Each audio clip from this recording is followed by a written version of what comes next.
नमस्कार मित्रों। आज हम लोग कला का सृजनात्मक संसार विषय पर एक चर्चा करेंगे। कला से मनुष्य का संबंध कब हुआ होगा या कला का प्रारंभ कब हुआ, इसके बारे में कोई निश्चित जानकारी हमारे पास में नहीं है, किंतु इतना कहा जा सकता है या माना जा सकता है, मानव चेतना के अनुपम वरदान के इतिहास का एक महत्वपूर्ण अध्याय है ये। मनुष्य ने अपनी वाणी या कृति से अपने साथियों को मुग्ध या विस्मृत करने का प्रयत्न किया, तभी से उसका संबंध कला से जुड़ गया हुआ। कला के विकास की भूमिका में अभ्यास और प्रयोग का एक दीर्घकालीन इतिहास निहित है। दृश्य या अदृश्य, स्थूल या सूक्ष्म, वस्तु या भाव से संबंधित सौंदर्यानुभूति साकार होकर मनुष्य के सामने व्यक्त रूप में प्रकट होती है, तो उस अभिव्यंजना को कला कहते हैं। जब मनुष्य को सौंदर्यानुभूति का ज्ञान हुआ, वहीं से संभवतः कला का प्रारंभ हुआ।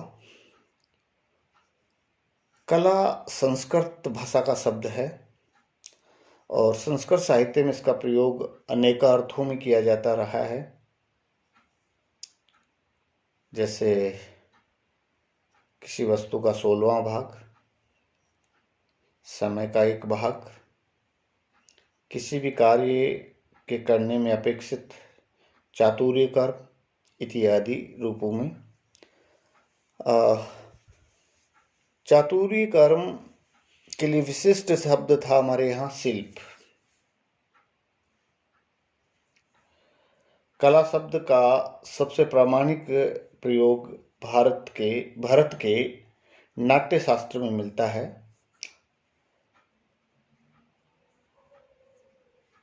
हमारे यहाँ कला उन सारी जानकारियों या क्रियाओं को कहते हैं जिनमें थोड़ी सी भी चतुराई की आवश्यकता होती है। कला के संबंध में पाश्चात्य विद्वानों के भी अपने दृष्टिकोण हैं। हम कला शब्द का प्रयोग करते हैं, पाश्चात्य लोग आर्ट शब्द का प्रयोग करते हैं। और आर्ट का मतलब होता है बनाना, पैदा करना या फिट करना। ये शारीरिक या मानसिक कौशल आर्ट माना गया है। अंग्रेजी में कला शब्द का प्रयोग 13वीं सदी से होने लगा था, जिसका शुद्ध अर्थ कौशल मात्र था। 17वीं सदी में कला का प्रयोग वहाँ पाश्चात्य देशों में काव्य, संगीत, चित्र, वास्तु आदि ललित कलाओं के लिए भी होने लगा, जबकि हमारे यहाँ पहले से इनके लिए शब्द प्रयोग में होता था। इस प्रकार कला के निरूपण में देशी और पाश्चात्य दोनों ही विद्वानों के मत एक से जान पड़ते हैं हमें। देश, काल और परिस्थितियों के अनुसार कला शब्द अनेका अर्थों में प्रयुक्त होने के उपरांत भी चातुर्य कर्म और कौशलपूर्ण अभिव्यक्ति के अभिप्राय से वंचित नहीं हुआ। बहुत सारे विद्वानों ने कला की परिभाषा अपने अपने हिसाब से दी है। हम एक आदि यहाँ पे देख सकते हैं।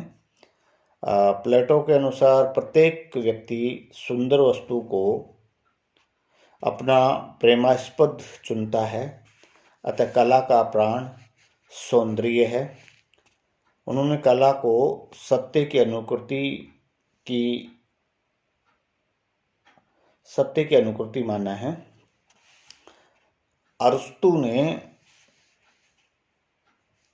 कला को अनुकरण कहा है, तो हिगले ने कला को आदि भौतिक सत्ता को व्यक्त करने में का माध्यम बताया है।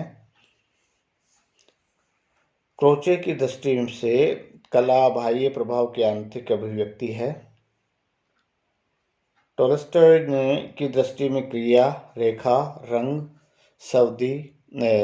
ध्वनि, शब्द आदि के द्वारा भावों की वह अभिव्यक्ति जो श्रोता, दर्शक और पाठक के मन में भी वही भाव जागृत कर दे, कला है। रविंद्रनाथ टैगोर के अनुसार मनुष्य कला के माध्यम से अपने गंभीरतम अंतर की अभिव्यक्ति करता है। तो प्रसाद जी के अनुसार ईश्वर की कर्तृत्व शक्ति का मानव द्वारा शारीरिक तथा मानसिक कौशलपूर्ण निर्माण कला है। कला में सत्य, स्वयं और सुंदरम ये तीनों रूप दिखाई देते हैं और कला का सामान्य अर्थ ही सौंदर्य की रचना है, रूप की रचना है। कला में जिस सौंदर्य या रूप की रचना होती है वही आनंद का स्रोत है। आनंद सौंदर्य का सहज फल और उसके अंतिम परिणति है। इस प्रकार कला सौंदर्य की रचना है। सौंदर्य रूप का अतिशय है। रूप अभिव्यक्ति का माध्यम है और अभिव्यक्ति संपूर्ण सत्ता का आत्मनिवेदन है। इस तरह किसी भी कला में रूप और रचना दोनों एक साथ कार्य करते हैं तो कलात्मक अभिव्यक्ति उजागर हो पाती है।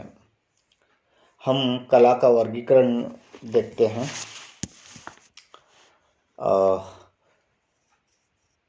कला के वर्गीकरण की अगर बात करें तो भारतीय विचारकों ने कला को कला से पृथक, काव्य से पृथक माना है। संख्या की दृष्टि से अगर बात करें तो ललित विस्तार में 86 प्रकार की कलाओं का वर्णन मिलता है। कामसूत्र में 64 प्रकार की कलाओं का वर्णन मिलता है। प्रबंधकोश तथा अन्य जैन ग्रंथों में 72 कलाओं का विवरण मिलता है हमें। हमारे यहाँ कला के अंतर्गत सामान्यतः उपयोगी और ललित दोनों प्रकार की कलाएं परिगणित रही हैं।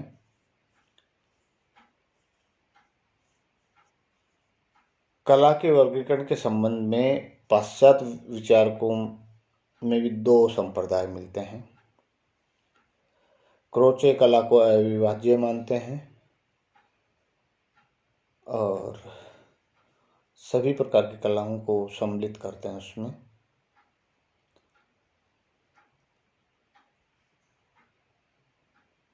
तो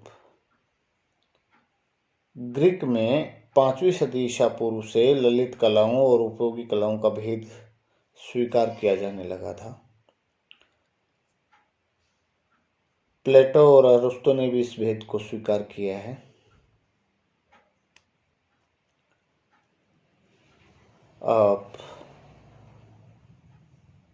उपयोगी कलाओं में लोहार, कुम्हार, बढ़ई आदि का ध्यान वस्तु की पुनः प्रस्तुति पर न रहकर उपयोगिता पर अधिक रहता है, जबकि ललित कलाओं में भाव या रूप को शब्द, रंग, रेखा के माध्यम से पुनः प्रस्तुत कर सुंदर बनाया जा सकता है।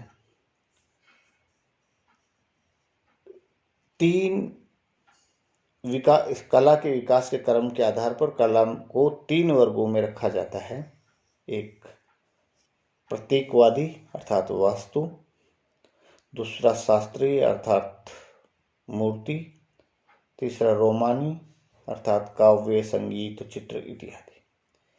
हिगले ने समस्त ललित कलाओं को विचार की अभिव्यक्ति का माध्यम माना है।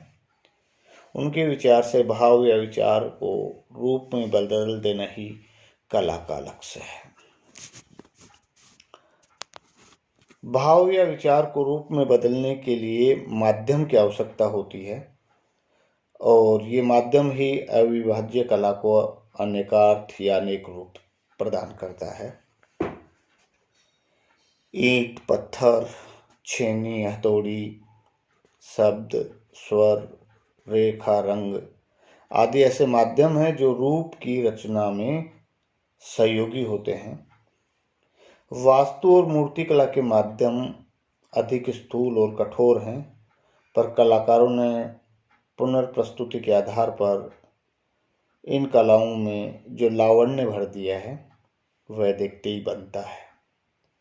वास्तु सिर्फ एक स्थानिक अर्थात स्पेस और अचल कला है जो त्रियामी होती है। मूर्तिकला का मनुष्य के नयन से संबंध होता है। दृश्यमान जगत की अभिव्यक्ति के लिए मूर्तिकार घनत्व और आयतन को अपना आधार बनाता है। कभी कभी तो ये सच लगता है कि तक्षक का प्रतिभा कौशल किसी छवि के निर्माण में प्रयुक्त न होकर उस निरर्थक और अवांछित पदार्थ को निकाल देने में है जिसने उसकी चेतना में अंकित छवि को छिपा रखा है।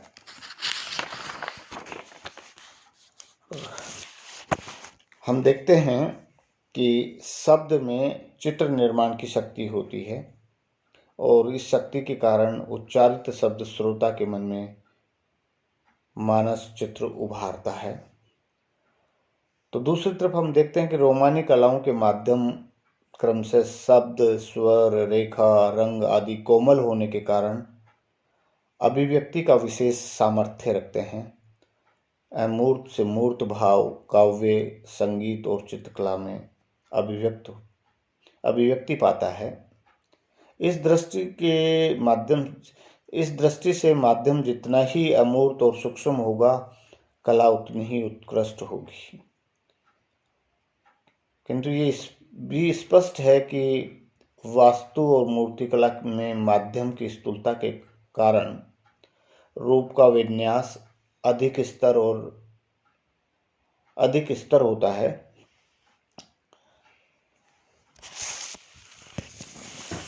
कलाओं में चित्रकला का स्थान महत्वपूर्ण है, किंतु वास्तु और मूर्तिकला की भांति चित्रकला का मानव नयन से सरोकार होने के कारण ये कला रूपप्रद कला के अधिक समीप है। मूर्ति और चित्रकला का माध्यम अलग अलग होते हुए भी इनके मूलाधारों और सिद्धांतों में अत्यधिक समानता है। यही कारण है कि भारतीय शिल्प शास्त्रों में चित्र, मूर्ति और स्थापत्य कला के लिए शिल्प शब्द का प्रयोग किया गया है। चित्र एक रूपाकारों का संयोजन ही नहीं है, वरन कलाकार अपनी सृजनशीलता का परिचय देकर उसे महिमा मंडित कर देता है। चित्रकला एक स्थानिक और अचल कला है। यहाँ गति, दिक्, संगीत, संस्कृति सब वास्तविक है और दर्शक को स्वमेव चित्र के इर्द गिर्द गतिशील रहकर उसके अनेक भंगिमाओं को ग्रहण करना पड़ता है। चीते इति चित्रम अर्थात चित्रकार बाह्य जगत और अंतर जगत के भावों का चयन कर रंग और रेखाओं के माध्यम से उन्हें अभिव्यक्त करता है। शिल्प में चयन की प्रवृत्ति को चित्रकला का रूप देने में सहायक होते हैं। 6 तत्व हैं भारतीय शिल्प शास्त्र में: रूपभेद, प्रमाण, भाव, लावण्य योजना, सादृश्य और वर्णिका भंग। इनके संयोजन से जो चित्रकर्म होता है वह रूपाकार होते हुए भी भावना जगत की गहराइयों में उतरकर अलौकिक संसार में पहुंचा देता है। पाश्चात्य विद्वानों में हर्बर्ट रीड ने चित्रकला के 5 तत्व बताए हैं: रेखा प्रभा, रूप योजना, स्थान, छाया प्रकाश, वर्ण। चित्र का मुख्य गुण होता है भाव, अभिव्यंजना तथा लय। गति लय से अभिन्न होने के कारण उसी के अंतर्गत आ जाती है। चित्र की शोभा के कारण ही प्राचीन भारत में चित्रकला को महत्वपूर्ण स्थान दिया गया था। चित्रकला का माध्यम रेखा और रंग है। किसी आधारभूत सतह पर रेखा और रंग के द्वारा चित्रकार भावाभिव्यक्ति करता है। इसमें स्थापत्य और मूर्ति की भांति स्थान का उपयोग आवश्यक है, पर माध्यम अधिक कोमल होने के कारण अभिव्यक्ति अधिक सशक्त हो जाती है। चित्रकार की विशेषता है कि वह समतल धरातल पर ऊंचाइयों, गहराइयों, दूरी आदि दिखलाता है। इस प्रकार चित्र द्विआयामी होते हुए भी त्रिआयामी होने का आभास देता है। मनुष्य की चेतना का स्पर्श बाह्य जगत, वस्तु जगत अथवा आंतरिक भाव जगत दोनों में किसी से भी होने पर जो स्मृति चिन्ह शेष रह जाते हैं, वे अपने साथ किसी न किसी रूप का आभास छिपाते रहते हैं। ऐसे ही रूपाभास विशेष की अंतर अभिव्यक्ति स्वतः चित्रत्व में परिणत होती रहती है।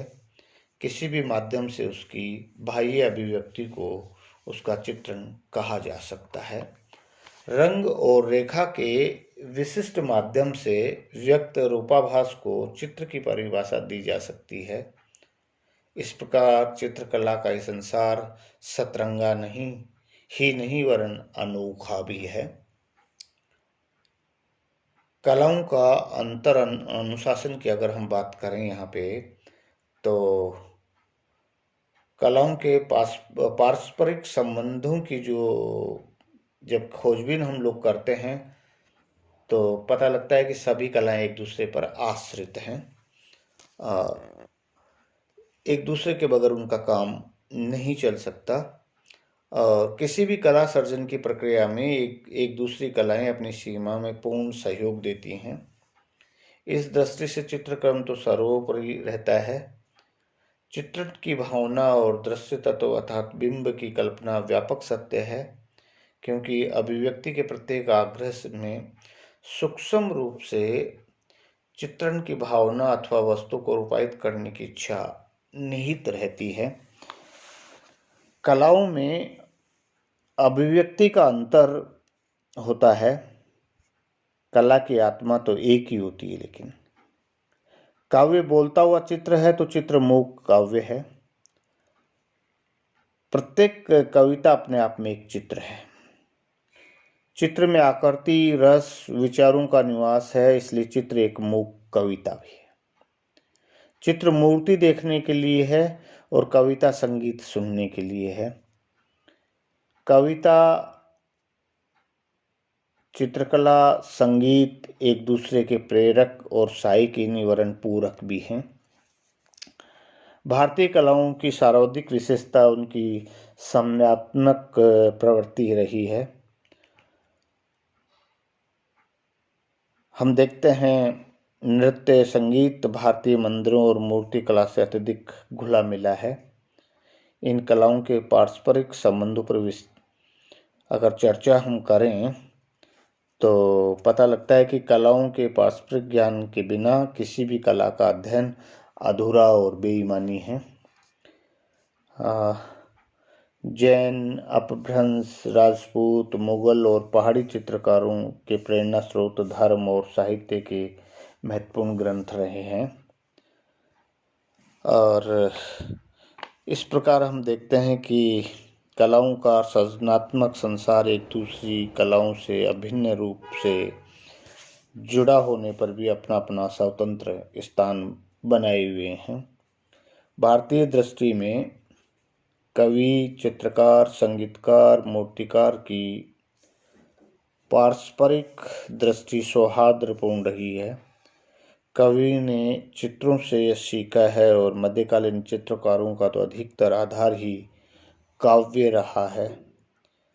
हम कह सकते हैं कला संसार अत्यधिक विस्तृत और आश्चर्यजनक है। धन्यवाद।